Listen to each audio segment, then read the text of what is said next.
राजा के महल से तो उड़ आई, लेकिन अब कहीं ना कहीं रुकने की कुछ व्यवस्था तो करनी ही पड़ेगी ना। नहीं, मैं इंसान के घर नहीं रुकूंगी, मैं तो जंगल की तरफ जाऊंगी, वहीं कुछ जुगाड़ कर लूंगी। उफ, शाम हो गई, रुकने के लिए जल्द से जल्द एक पेड़ ढूंढना होगा। अरे, वो रहा एक पेड़ और काफी खाली भी लग रहा है। मैं जाकर उसी पर बैठती हूँ। अरे वाह, यहाँ तो मुझे एक बना बनाया घोंसला भी मिल गया है।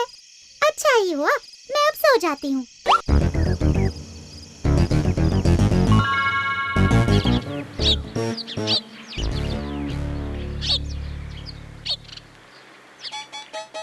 छोटी हूँ मैं और मीठी भी हूँ, नन्ही सी पंछी एक टूनी मेरा नाम।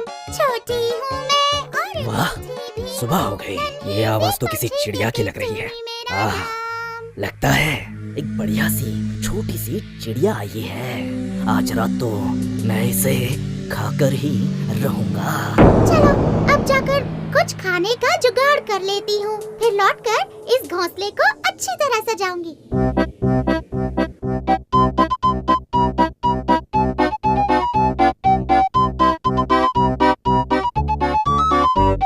वाह, इस गांव में तो खाना पीना आसानी से मिल जाता है।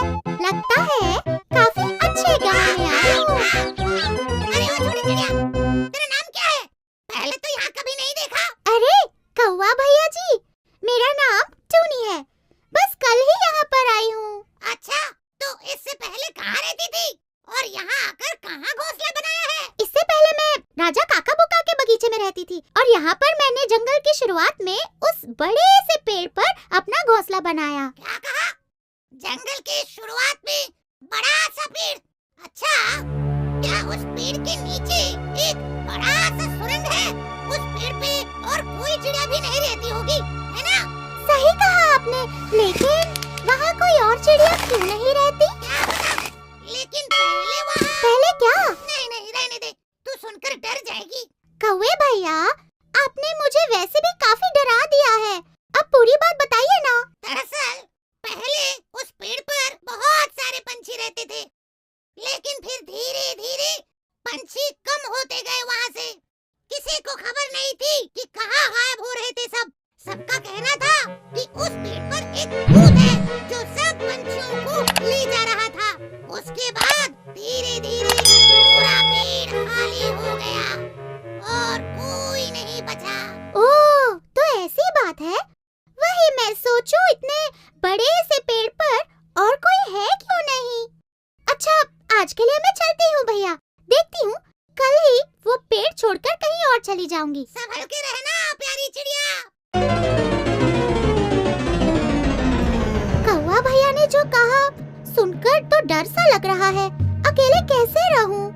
पर कैसे भी करके बस आज की रात यहाँ पे निकाल लेती हूँ। वाह, लगता है शाम हो गई।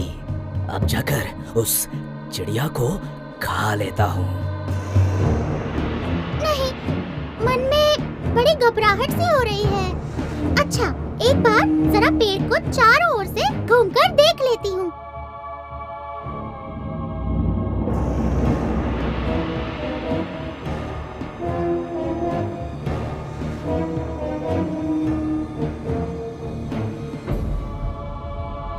अरे बाप रे, वो क्या है जो मेरे घोंसले की तरफ जा रहा है?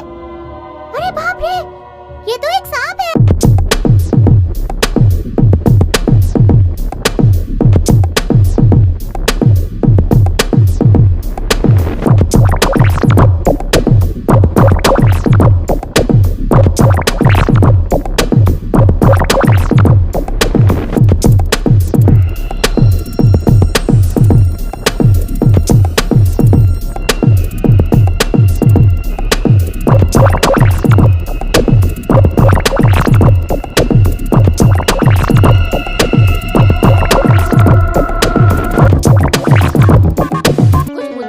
करो, भले ही मैं बिल्ला हूँ तो क्या हुआ, लेकिन हूँ तो इंसान ही।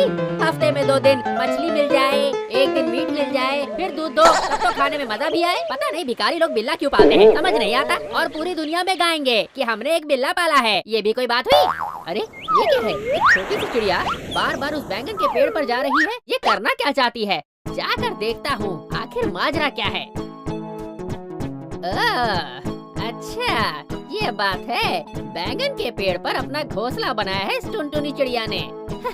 और इसे देखकर लगता है कि ये अंडे देने वाली है। बहुत अच्छे, दे दो अंडे, जल्दी से दे दो, ताकि मैं उन बच्चों का स्वाद जल्दी से चख लूं। बहुत दिनों से नॉनवेज खाया भी नहीं है मैंने। इन बच्चों को तो मैं मिर्च और मसाला लगा कर खाऊंगा। मेरी तो सोच सोच कर ही लार टपकी जा रही है, मुंह पूरा पानी से भर गया है। और नहीं हो पा रहा, लगता है अब अंडे देने ही पड़ेंगे। उड़ने में भी परेशानी हो रही है। चलो घोंसले में चलकर जरा बैठती हूँ। टुनटुनी तो घोंसले में ही बैठी हुई है, ये तो वहाँ से हिल भी नहीं रही। जहाँ तक मेरा अंदाजा कहता है, मतलब कि इसने अंडे दे दिए हैं। आहा, मुझे तो ये बात सोचकर बहुत ज्यादा खुशी हो रही है। गोल गोल अंडे, उन अंडों में से निकलेंगे बच्चे और फिर उन बच्चों को मैं खाऊंगा कच्चे कच्चे। नहीं, उन्हें मैं मिर्च और मसाला लगाकर खाऊंगा।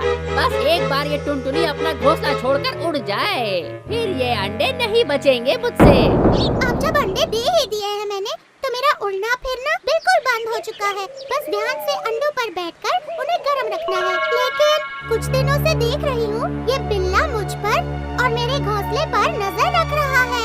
कहीं इसे शक तो नहीं है? क्या पता, वैसे भी बिल्लियों की नजर बहुत तेज होती है। इसे पता होगा कि मैंने अंडे दिए हैं।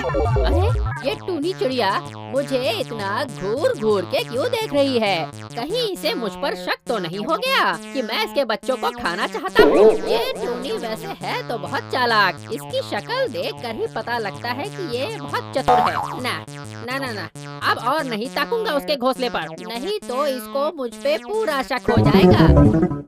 वाह, कितने सुंदर है मेरे नन्हे बच्चे। लेकिन मुझे इन्हें खिलाना तो पड़ेगा, पर कहाँ से लाऊं खाना? अरे चुप कर जाओ मेरे बच्चों, चुप ना। अब तो लगता है मुझे खाना ढूंढने जाना ही पड़ेगा। बच्चे हो गए। इतनी खुशी हो रही है मुझे कि क्या बताऊं। हर रोज एक एक बच्चे को पकड़कर मजे से खाऊंगा। लेकिन मुझे उस बिल्ली से डर लगता है। बस इंतजार में बैठा है कि मैं कब निकलूं और वो शैतान मेरे बच्चों को निगल जाएगा। अब मैं क्या करूं? मुझे बच्चों के लिए खाना लाने जाना ही पड़ेगा। एक काम कर सकती हूँ, जब ये बिल्ला खाने में बिजी होगा तब मैं फट से जाकर खाना ढूंढ लाऊंगी। हाँ, यही ठीक रहेगा।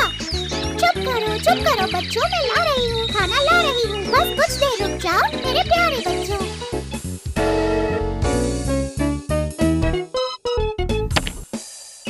हाँ, दो फिर से दूध दो। और तुम लोग दे भी क्या सकते हो भिखारी लोग, तुम्हारी औकात ही यही है। बस दूध ही पिलाओ, और क्या कर सकते हो? चुपचाप दूध ही पी लेता हूँ। अच्छा हुआ, बिल्ली को खाना मिल गया है। यही मौका है, जल्दी से जाकर खाना ढूंढ कर ले आती हूँ। कुछ उड़ते हुए देखा मैंने शायद। लगता है टूनी निकल गई। जरा देख कर आऊं कि क्या सच में निकल गई। पर दूध छोड़कर जाना पड़ेगा। दूध तो रोज ही पीता हूँ, पर नॉनवेज खाने का मौका मुझे रोज रोज थोड़ी मिलेगा। हाँ, निकल के देखता हूँ।